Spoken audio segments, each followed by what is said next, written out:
सोचिए, आज सुबह आप उठे, पेट्रोल पंप पर गए और वहां लिखा था पेट्रोल उपलब्ध नहीं। आपने सोचा शायद कोई हड़ताल होगी, लेकिन अगले दिन फिर वही, उसके अगले दिन और फिर खबर आई दुनिया के सबसे जरूरी समुद्री गली बंद हो गई है। पेट्रोल 300 पार, एलपीजी सिलेंडर 2000 से ऊपर, हवाई जहाज जमीन पर, शेयर बाजार धराम। यह कोई फिल्म की कहानी नहीं, यह वो हकीकत है जो किसी भी दिन हो सकती है। और इस सब के पीछे है एक नाम, स्ट्रेट ऑफ हार्मोज। दोस्तों नमस्कार, आज हम बात करने वाले हैं उस जगह की जिसे दुनिया की सबसे ताकतवर गली कहा जाता है, स्ट्रेट ऑफ हार्मोज। नाम थोड़ा अजीब लगता है ना, लेकिन इसकी ताकत को समझने के लिए एक आसान एग्जांपल लेते हैं। सोचिए, दिल्ली में एक ही रास्ता है जो बाकी पूरे देश से जोड़ता है। अगर वो रास्ता बंद हो जाए तो दिल्ली में खाना नहीं आएगा, सामान नहीं आएगा। बिल्कुल ऐसे ही स्ट्रेट ऑफ हार्मोज, यह एक संकीर्ण समुद्री गली है जो पर्शियन गल्फ को अरबियन सी से जोड़ती है। एक तरफ है ईरान, दूसरी तरफ है ओमान और यूएई। इसकी चौड़ाई सिर्फ 54 किलोमीटर है और जहाज के लिए सेफ पासेज मात्र 3 किलोमीटर चौड़ा है। यानी दुनिया का सबसे महत्वपूर्ण समुद्री रास्ता, और वो भी इतनी संकरा। यह वही रास्ता है जिससे होकर के दुनिया का 20% से ज्यादा तेल गुजरता है। हर रोज लगभग 17 से 18 मिलियन बैरल ऑयल इसी गली से निकलते हैं। अब आप सोच रहे होंगे कि भाई, तेल तो बहुत जगह से आता है, अगर एक रास्ता बंद हो जाए तो दूसरे से ले आओ। तो दोस्तों, यह उतना आसान नहीं है। जरा समझिए इसकी ताकत को। दुनिया में तेल के सबसे बड़े प्रोड्यूसर है Saudi Arabia, UAE, Kuwait, Iraq और ईरान। और इन सबका तेल बाहर जाने के लिए किस रास्ते से निकलता है? जी हाँ, स्ट्रेट ऑफ हार्मोज। यह ऐसा है जैसे आपके घर में पानी का एक ही नल हो और वो नल बंद हो जाए। अल्टरनेटिव है, पर बहुत महंगे, धीमे और सीमित कैपेसिटी वाले, जैसे सऊदी अरबिया का ईस्ट वेस्ट पाइपलाइन। लेकिन वो पूरी डिमांड को हैंडल नहीं कर सकता। इसलिए दुनिया के एनर्जी एक्सपर्ट इसे कहते हैं the world most critical oil choke point. अब आते हैं असली सवाल पर, अगर स्ट्रेट ऑफ हार्मोज बंद हो जाए तो क्या होगा? स्टेप फर्स्ट, पहला 24 घंटा जैसे ही खबर फैलेगी कि स्टेट बंद है, दुनिया भर में ऑयल मार्केट में तूफान आ जाएगा। ऑयल की कीमत जो आज $80 पर बैरल है, वो 150 से 200 पर बैरल तक पहुंच सकती है।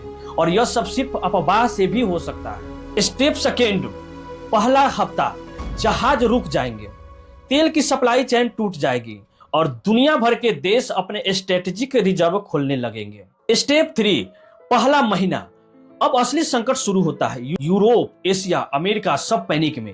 एयरलाइन अपनी फ्लाइट काटने लगती है, फैक्ट्रीज बंद होने लगती है, शिपिंग कॉस्ट आसमान छूने लगते हैं। स्टेप 4, 3 महीने, अगर स्ट्रेट 3 महीने बंद रहे, दुनिया एक गंभीर इकोनॉमिक रिसेशन की तरफ बढ़ जाती है। 2008 की फाइनेंशियल क्राइसिस याद है?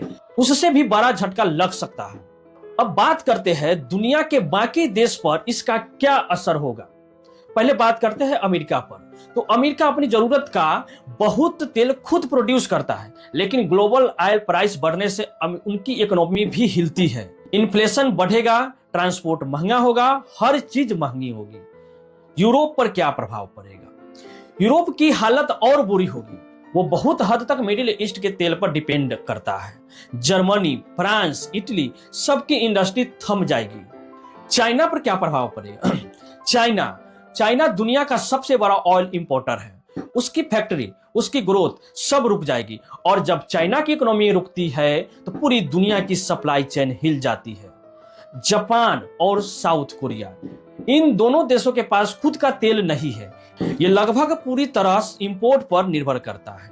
इसके लिए तो यह तबाही जैसा होगा। अब आप जिनका इंतजार कर रहे थे, भारत पर क्या होगा? दोस्तों, भारत अपनी जरूरत का लगभग 85% तेल इंपोर्ट करता है और उसका बड़ा हिस्सा मिडिल ईस्ट से आता है। यानी स्ट्रेट ऑफ हार्मोज बंद हुआ तो सीधा असर हम पर पड़ेगा। आज पेट्रोल 100 रुपये के आसपास है, बंद होने की स्थिति में 200 से 300 तक जा सकता है। एलपीजी, आपके घर का गैस सिलेंडर जो आज 900 रुपये का है, वो 1500 से 2000 तक पहुंच सकता है। खेती में डीजल लगता है, ट्रांसपोर्ट में पेट्रोल लगता है। जब ये महंगे होंगे तो हर सब्जी, हर अनाज महंगा होगा। इंडिया की जीडीपी ग्रोथ रेट गिर जाएगी, रुपये और कमजोर होगा, फॉरेन इन्वेस्टर पैसे निकालने लगेंगे, आम आदमी आपकी ईएमआई बढ़ेगी, बिजली बिल महंगी होगी और तनख्वाह वही रहेगा, यानी सैलरी नहीं बढ़ेगा, बाकी सब कुछ का रेट बढ़ जाएगा। सोचिए, यह सब सिर्फ एक संकरी गली बंद होने से इतना बड़ा प्रभाव पड़ सकता है। अब समझते हैं इस खेल के खिलाड़ी को, इसके मुख्य खिलाड़ी को अगर हम मानते हैं तो वो है ईरान। स्टेट ऑफ हॉर्मुज के एक तरफ पूरी तरह ईरान की सीमा है, ईरान के पास इसे बंद करने की ताकत है और वो कई बार यह धमकी दे चुका है। ईरान का कहना है अगर हमें रोका गया तो हम इसे बंद कर देंगे। यह ईरान का सबसे बड़ा स्ट्रेटेजिक वेपन है। अगला प्लेयर की बात करें तो वो है अमेरिका। अमेरिका का 5th फ्लीट बहरीन में बेस्ड है, उसका काम है इस स्टेट को हर हाल में खुला रखना। यूएस नेवी दुनिया की सबसे ताकतवर नेवी है और वो यहाँ हमेशा मौजूद रहती है। सऊदी अरबिया और यूएई ये दोनों यूएस के एलाई हैं और ये दोनों चाहते हैं कि स्ट्रेट हमेशा खुला रहे, क्योंकि उनका तेल भी इसी से निकलता है। चाइना और रशिया इस खेल में ईरान के साथ खड़े हैं, वो नहीं चाहते कि अमेरिका का इस रीजन में दबदबा रहे। यानी स्टेट ऑफ हॉर्मुज सिर्फ एक गली नहीं है, यह एक जियोपॉलिटिकल चेस बोर्ड है जहां दुनिया के सबसे बड़ी ताकतें अपनी चालें चल रही।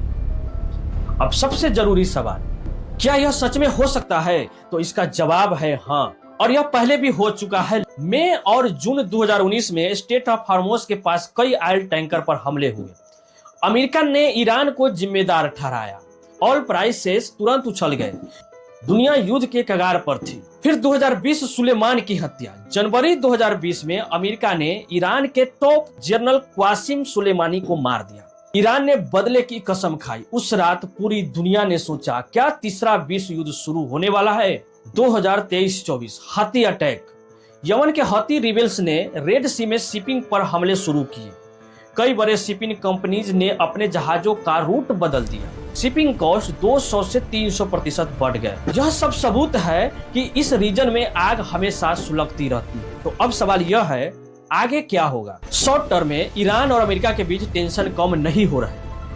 इजराइल ईरान कॉन्फ्लिक्ट और भड़क सकता है और जब भी मिडिल ईस्ट में युद्ध की आहट होगी स्टेट ऑफ हॉर्मुज फिर से खतरे में आ जाएगा। इंडिया के लिए रास्ता क्या है? भारत इस खतरे को समझता है, इसलिए इंडिया स्ट्रेटेजिक पेट्रोलियम रिजर्व बना रहा है। इंडिया रिन्यूएबल एनर्जी में तेजी से इन्वेस्ट कर रहा है। इंडिया इलेक्ट्रिकल व्हीकल को पुश कर रहा है। इंडिया रशिया और अन्य देशों से ऑयल इंपोर्ट डाइवर्सिटी कर रहा है। लेकिन यह सफर अभी लंबा है। जब तक हम पूरी तरह रिन्यूएबल पर नहीं जाते तब तक स्टेट ऑफ हॉर्मुज हमारी एचिल हिल यानी सबसे बड़ी कमजोरी बना रहेगा। दोस्तों, एक छोटी सी 54 किलोमीटर चौड़ी गली पूरी दुनिया की अर्थव्यवस्था को अपने मुट्ठी में रखती है। यह देखकर एक बात साफ होती है, दुनिया अभी भी तेल की गुलाम है और जब तक हम भारत और बाकी दुनिया खुद को इस गुलामी से आजाद नहीं करते तब तक एक संकीर्ण गली हमारी पूरी जिंदगी बदल सकती है। इसलिए जब भी आप कोई इलेक्ट्रिकल व्हीकल देखे, जब भी कोई सोलर पैनल लगाए, जब भी कोई क्लीन एनर्जी की बात करे तो सोचिए वो सिर्फ इन्वायरमेंट नहीं बचा रहे, वो स्टेट ऑफ हॉर्मुज की जंजीर को तोड़ने की कोशिश कर रहे हैं। अगर आपको यह वीडियो इन्फॉर्मेटिव लगी तो इसे लाइक करें। मिलते हैं अगले वीडियो में। जय हिंद।